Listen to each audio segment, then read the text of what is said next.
super happy even though na naging 2 days lang yung tournament. Pero glad pa rin ako sa outcome ng game ko.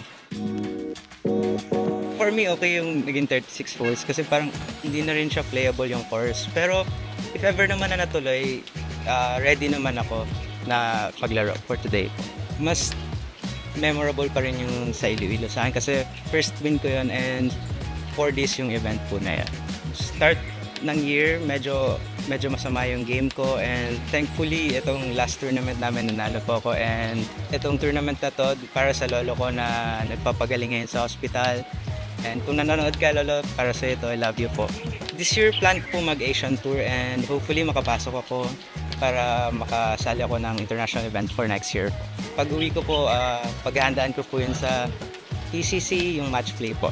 First of all, nagpapasalamat ako kay God na binigyan niya ulit ako ng opportunity na manalo and sa sponsors, Alphatech, E2O, Advanced Cairo, kay Sir Cas, kay Sir Luigi Yulo, Sir Bambi Revilla, and sa ICTSI, sa lahat ng staff na nag-organize. Maraming salamat po. And lastly, sa family ko po, Mom, Dad, and Precious. Thank you so much po. And sa kasama ko dito, mga friends, girlfriend ko, thank you so much. And sa lahat ng sumusuporta sa akin, maraming salamat.